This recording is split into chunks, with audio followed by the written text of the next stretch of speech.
Baby, girl, me love you, me why you believe me, so please never leave me, baby. Salut, j'espère que vous allez bien. Aujourd'hui on se retrouve pour une nouvelle vidéo où je vais vous présenter mon parcours capillaire, c'est-à-dire toutes les techniques que j'ai effectuées sur mes cheveux, que c'était fait à domicile par moi-même, en salon de coiffure ou à l'école quand j'étais en coiffure. Vous êtes nombreux à le savoir, mais il y a peut-être certains d'entre vous qui ne sont pas encore au courant. Il y a 5 ou 6 ans de cela, j'ai fait une grosse dinguerie. Franchement, c'était une énorme dinguerie. Sur mes cheveux, et cette technique entre guillemets m'a complètement bousillé les cheveux, ça m'a carbonisé les cheveux. Je me suis dit pourquoi pas vous faire cette vidéo pour vous expliquer ce que j'ai déjà appliqué sur mes cheveux, ce qui a tué mes cheveux, comment j'ai réparé mes cheveux et comment j'ai fait pour rattraper le coup entre guillemets. Voici mon histoire. Alors je vais commencer par le début. Donc mon histoire elle commence en 2008, en fait je suis en train de réfléchir et je me dis ouais en fait ça date vraiment, ça fait même pas 5 ou 6 ans, ça fait vraiment longtemps, le temps il passe trop vite, c'est abusé. Bref, je suis rentrée dans une école de coiffure et j'ai fait un cursus pendant 3 ans. Forcément, comme toutes celles et celles qui suivent une formation dans le monde de la beauté, que ce soit maquillage, esthétique, cosmétique, coiffure, etc., mode, etc., on a un peu tendance à se laisser emballer. Voilà. Donc moi, on va dire que je me suis pas laissée emballer, je me suis très laissée emballer en fait. Je suis partie complètement en cacahuète pendant ces 3 ans parce qu'en fait je suis une personne qui adore tester de nouvelles choses, j'aime pas toujours avoir la même tête, j'aime bien changer de tête, changer de couleur, changer de coupe, changer de coiffure, changer de style de vêtements, bref voilà, changer de type de maquillage, franchement j'adore ça. C'est quelques photos comme ça, vous verrez au fur et à mesure mon évolution capillaire. Mais ouais, honnêtement ça s'est pas fait en un jour, hein. Je vais pas vous mentir. Je suis rentrée en coiffure, j'avais pas vraiment fait de couleur avant ça. Enfin j'avais fait une petite couleur pour avoir des reflets à cajou. Et une fois j'avais fait une sorte de petite, des petites mèches, on va dire des petites mèches vite fait. Chez le coiffeur, des mèches miel. Oh là là, ça commence à m'énerver. Des mèches miel. Donc voilà, rien de trop agressif, c'était vraiment des fines mèches, pas beaucoup de masse qui étaient blonds. Et la couleur, voilà, c'était vraiment des petits reflets. Première année, j'ai exclusivement fait que des couleurs et des décolorations. Vraiment, je coupais très peu mes cheveux, je coupais vraiment que les pointes, de temps en temps pour rafraîchir ma coupe. Donc malgré que je coupais mes cheveux, j'avais quand même une certaine longueur. En sachant que j'ai les cheveux châtain foncé de base, j'aimais bien vraiment passer d'une couleur à une autre, mais d'un extrême à un autre en fait. C'est à dire qu'un jour je pouvais être blonde et le lendemain voilà, revenir chez moi j'avais des mèches roses. Oui, c'était bien parce que voilà, la première couleur j'avais les cheveux naturels, ça allait et tout, pas besoin de déco, on m'a fait mon marron et tout, ça allait super, c'était un marron glacé, il était top. Et donc voilà, c'était cool. Sauf qu'après, bah, forcément, j'ai voulu foncir, revenir dans le clair, foncir, revenir dans le clair. Et en fait, quand j'étais dans le foncé, forcément, il fallait que je fasse une déco pour repasser au clair parce que bah, j'avais de la couleur sur les cheveux. Je tiens quand même à le préciser parce qu'il y en a peut-être qui ne le savent pas. Quand on a une couleur foncée, en fait, on est obligé de passer par la déco pour éclaircir les cheveux parce qu'une couleur n'éclaircit pas une autre couleur. Donc voilà. Oui, j'ai été obligée de sortir ma petite phrase cliché parce que pendant 3 ans coiffeur j'ai entendu que ça, une couleur n'éclaircit pas une autre couleur. La première année j'enchaîne les couleurs, j'enchaîne. Et arrivé à la deuxième année, je sais pas quelle mouche m'a piqué, je me suis dit j'ai envie d'avoir les cheveux bouclés. Oui, parce qu'en fait changer de couleur ça ne me suffisait plus en fait, voilà. Donc je voulais carrément changer de type de cheveux en fait. Et voilà. Le drame. Quand j'ai débuté mon année en septembre, j'ai commencé à demander à mes profs, ouais s'il vous plaît faites-moi une permanente, s'il vous plaît faites-moi une permanente, s'il vous plaît faites-moi une permanente. Ils m'ont dit non, t'as un cheveu typé indien, c'est mort, tu sais que les gens ils payent pour acheter des cheveux comme les tiens. Ah, c'est pas que les profs ils voulaient pas me faire des techniques ou quoi que ce soit. Non vraiment non, je me suis bien éclatée avec une prof pendant 3 ans, faire des couleurs et tout, c'était vraiment pas ça, c'était pas la mauvaise volonté. C'est que honnêtement ils voulaient pas me le faire en fait, pour pas abîmer mes cheveux.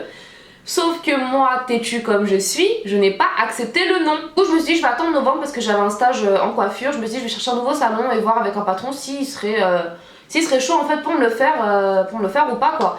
Donc du coup, j'ai commencé à chercher un salon. Je suis partie en stage mi-novembre et en fait, mi-décembre, je devais partir à l'île Maurice. Mi-novembre, je débarque dans le salon, je commence à voilà, faire mon stage, etc.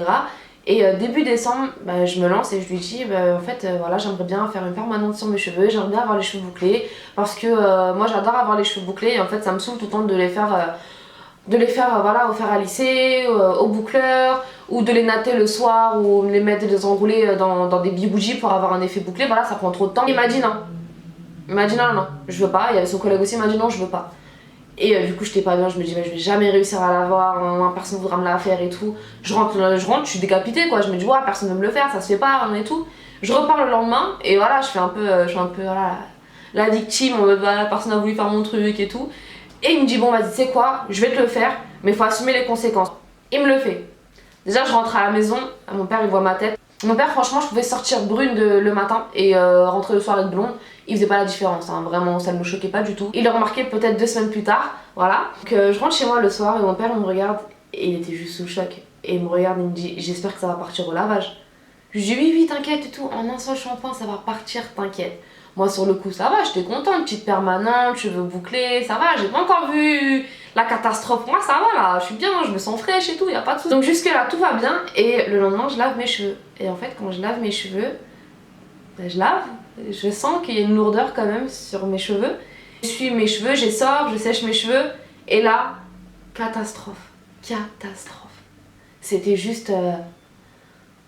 Waouh, c'était une tignasse, je vous jure c'était une tignasse, mais c'était pas une tignasse entretenue, c'était une touffe qui ressemblait à rien, c'était en fait des cheveux emmêlés. 2 jours plus tard je vais à l'île Maurice, je me dis ouais non, bon on va quand même essayer d'arranger ça, je vais pas aller avec une grosse touffe et tout à l'île Maurice, donc vu que j'étais encore en stage, c'était mon dernier jour, j'ai demandé au coiffeur de me faire un brushing. Bon déjà le mec il était mort de rire parce qu'il me dit attends tu me dis de te faire une permanente pour avoir les cheveux bouclés, pour aller à l'île Maurice, mais le jour de ton départ tu veux te faire un brushing, donc faudrait savoir, bref. Il me fait un brushing lisse, etc. Donc voilà, j'ai mon brushing, tout va bien, je prends l'avion, je vais à l'île Maurice. J'avais pris Emirates et en fait j'avais fait une escale à Dubaï pendant 3 heures. Et à la fin, en fait, quand j'ai atterri à l'île Maurice, je commence à sentir une odeur dans mes cheveux. Ça sent le brûlé. Ils étaient pas en train de brûler, non. Mais vous savez, ça sent le brûlé. Ça sent, on dirait, j'ai fait un barbecue, une raclette et voilà quoi. Ça sentait ça, alors que mes cheveux ils étaient propres. Je me disais, ça c'est super chelou quoi, mes cheveux ils sont pleins cramés, c'est trop bizarre. Bref, premier jour, voilà, je reste avec mon brushing, tout va bien et tout. Deuxième jour, je vais à la mer. Et là, comment vous dire que c'était la catastrophe. Là, ça a été le drame. Voilà, au lieu de sortir de l'eau comme Priyanka Chopra, je suis sortie, je sais pas, franchement, je sais vraiment pas quel exemple vous donner parce que je connais personne qui avait cette coupe là, franchement. Je connais personne. Okay, j'avais les cheveux crépus, emmêlés, mais pas emmêlés, j'avais des nœuds, mais des nœuds de cette taille là. Des nœuds de cette taille là dans ma tête partout. C'était impossible de les natter, impossible de faire une queue de cheval. C'était vraiment impossible de rien faire parce que je pouvais juste prendre la grosse touffe, essayer de la remballer entre elles quoi, et de faire un chignon au dessus quoi, mais c'était pas vraiment joli à voir, hein. On dirait que j'avais un champignon sur la tête en fait, c'est ça.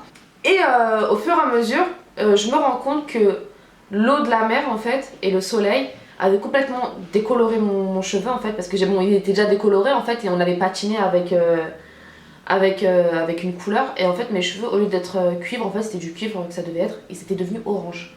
C'est à dire qu'en fait toute ma couleur elle avait dégorgé dans l'eau, donc j'avais les cheveux orange, j'avais les cheveux bouclés, j'avais les cheveux crépus, j'avais les cheveux en mode touffe, en mode serpillère, c'était juste pas possible. J'ai fait une couleur noire, j'ai essayé d'un peu de camoufler le orange qui était trop moche en fait, et voilà, bref, mes vacances elles sont finies comme ça, j'avais les cheveux complètement morts, je suis rentrée en France, impossible de me coiffer. Voilà, impossible de me coiffer. J'avais la rentrée le lendemain même en fait. Déjà moi, dans mon école, ils étaient assez stricts par rapport à la présentation.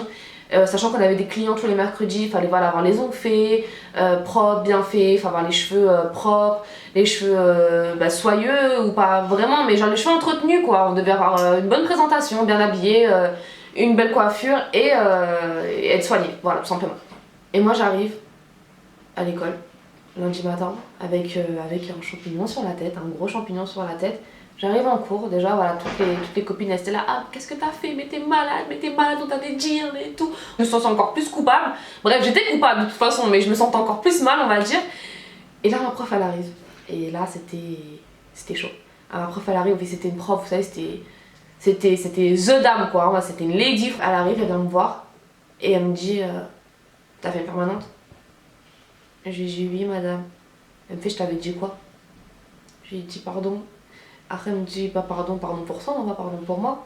Je lui fais ouais je sais. Elle me fait bon bah je suis désolée hein.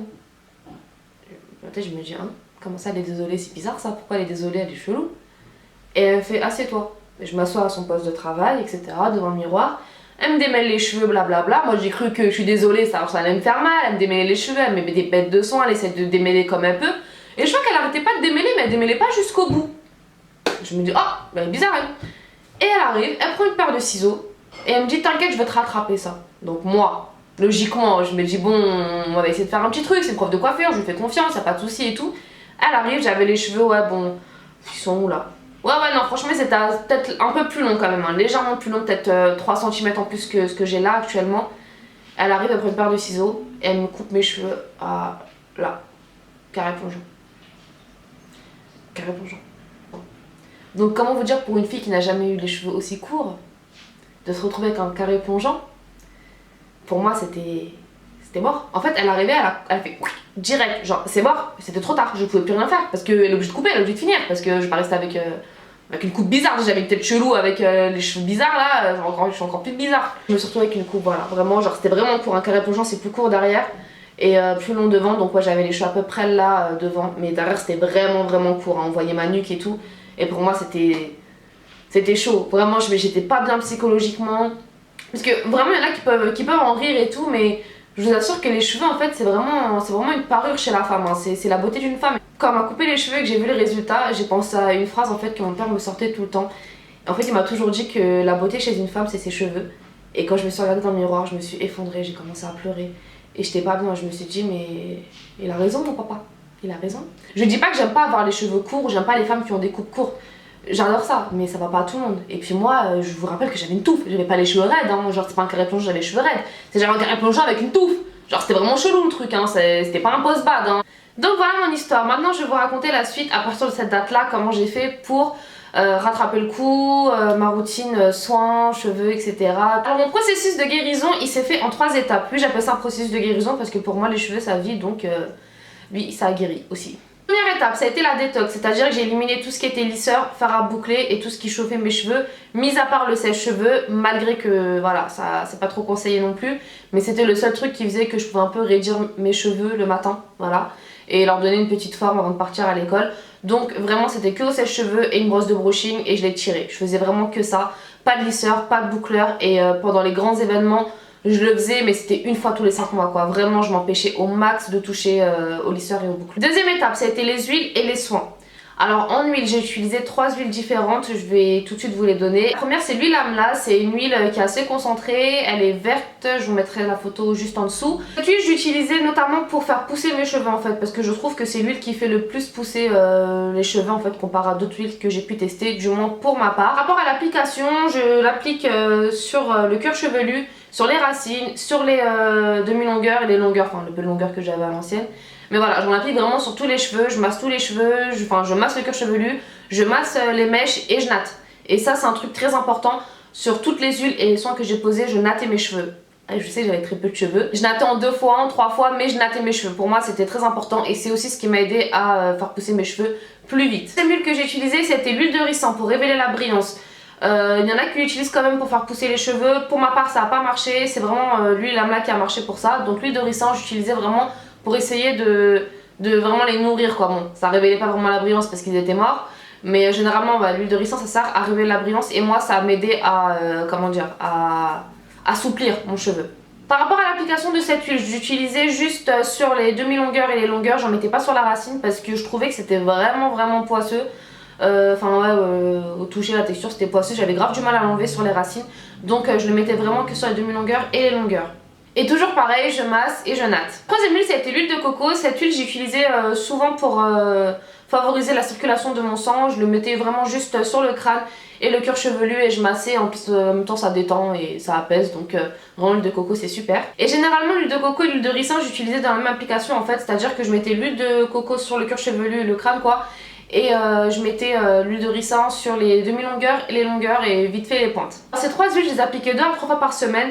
Fallait bien que je laisse respirer mes cheveux aussi des fois parce que je pouvais pas avoir tout le temps de l'huile, tous les soirs de l'huile sur les cheveux. Donc des fois je laissais respirer, mais 2 à 3 fois par semaine je les faisais. Comme je vous ai dit encore une fois, l'amla je l'appliquais seule partout sur les cheveux.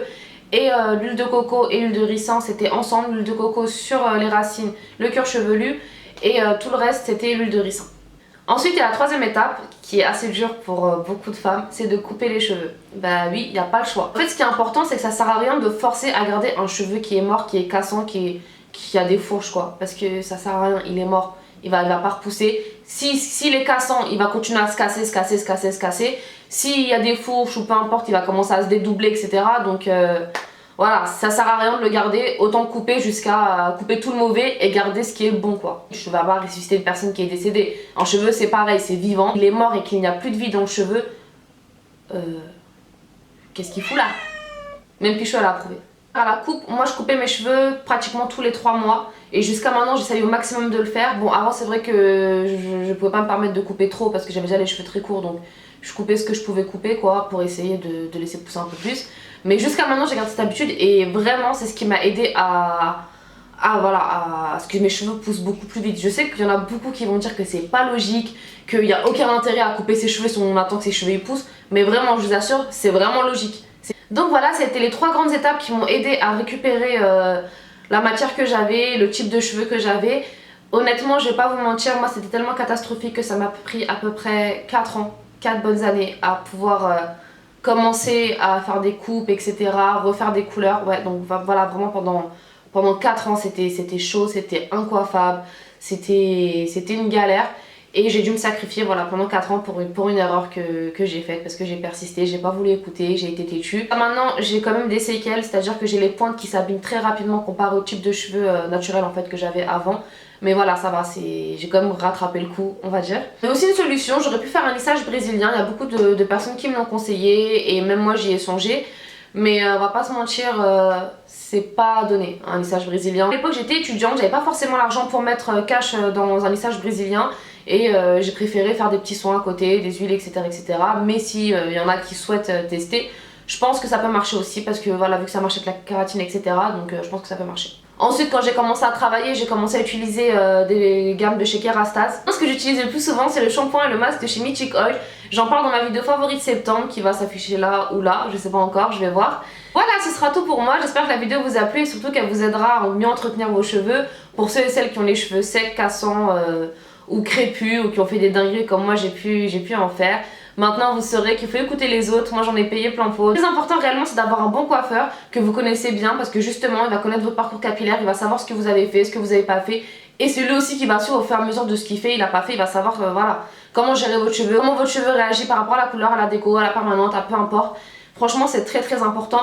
Et surtout ne pas aller chez n'importe quel coiffeur parce que oui ça peut arriver qu'on tombe sur des arnaqueurs ou des escrocs qui s'en fichent complètement que ça va tuer vos cheveux ou pas. Ça n'a pas été mon cas parce qu'il m'a prévenu mais généralement ça peut arriver aussi. Ça m'arrivait d'aller chez des coiffeurs à l'époque qui me faisaient voilà, un truc et ça me tuait les cheveux, ça m'allait pas du tout. Mais il le faisait juste pour avoir son argent. Sur ce je vous laisse, n'hésitez surtout pas à vous abonner, à m'ajouter sur Facebook, Snapchat et Instagram. On se revoit très bientôt pour une prochaine vidéo, je vous laisse et je vous fais des gros bisous. Gros bisous.